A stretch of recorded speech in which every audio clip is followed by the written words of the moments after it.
How to keep your pets live long, be healthy and strong by a great healthy diet. Here's Mark, my husband. He's going to demonstrate how he makes our pet food. I got started when Nancy was making the food and I offered to help. I wound up not only stirring, taking over the whole production. So what I like to do is I get my oatmeal kind of cooked.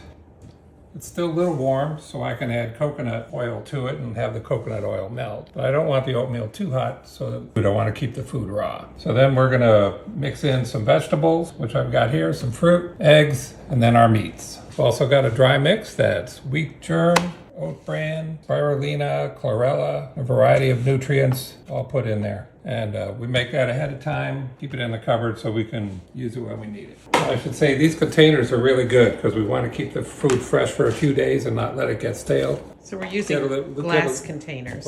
They last about 3 days of food, and we leave the rest in the freezer and take them out as we need. So now we're adding a little bit of olive oil. This is the dog food recipe. We'll give you our cat food recipe another day. These eggs are a little small, so we're going to do 3 in each. Those are from the Matthews Farmers Market. Those are medium size, not large. Otherwise, he'd normally do 2. They're from pasture-raised, antibiotic-free eggs. And then Nancy keeps the shells for the garden. We dry them, rinse them, bake them quickly, and then puree them so they're fine. Put them in the garden to add more nutrients and balance it out. Our dog, here he's watching, he's 13 years old, and he's been eating this diet since we got him. And we've been doing this for 30 years, so all our animals have lived very healthy. And he goes on a 3-mile power walk with me every day, is great and very strong, and it keeps our vet bills down. Now the food cost is more, but the vet bills are almost non-existent, because our dogs and cats are so healthy because of this natural diet. And this is the diet that's close resemble what they would eat in the natural wild if they were a pack of wild dogs. They wouldn't be cooking and dehydrating their food to make it a dry consistency like you'll buy in Costco.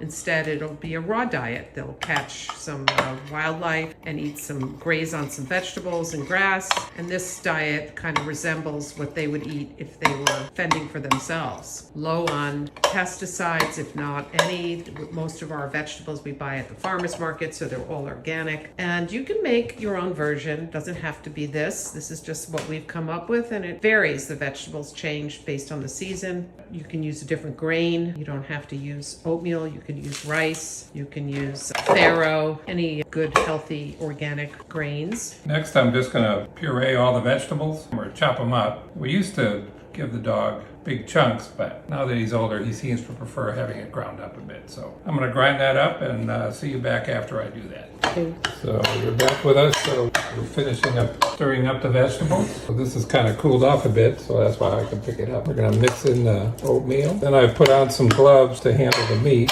What we have is some chicken that I'm going to cut up. Bought some stewing beef. We got ground beef and some chicken neck. Now this ground beef was frozen. Thawed just enough to separate it. Now I don't necessarily stir all the meats right away because a lot of this is going in the freezer, and then I can mix it up better when I thaw it for consumption by our little guy here.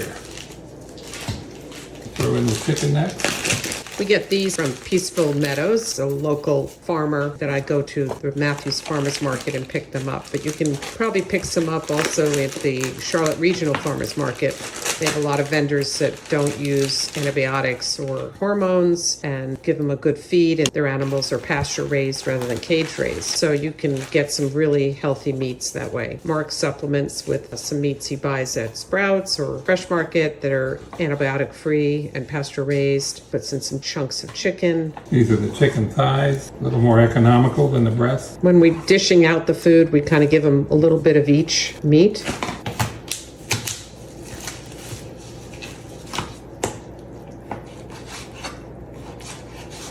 All right, so we're gonna stir up one just a little bit. This is the one we're gonna give for dinner tonight. It's still gonna thaw a little bit, but we'll mix it up, get the meat flavor on all the vegetables, flavor on all the meat separated. Turkey necks are another great option. Dogs love that. And if your dog is younger, our dog is not good on the big marrow bones anymore because his teeth are softer, but you should include some bones, raw bones for him to chew. And voila! Any last words, Mark, the chef? Yeah, let's see how this thing works. Close it up, open that, press down, get some of the air out, helps keep it fresher. Thanks, Mark.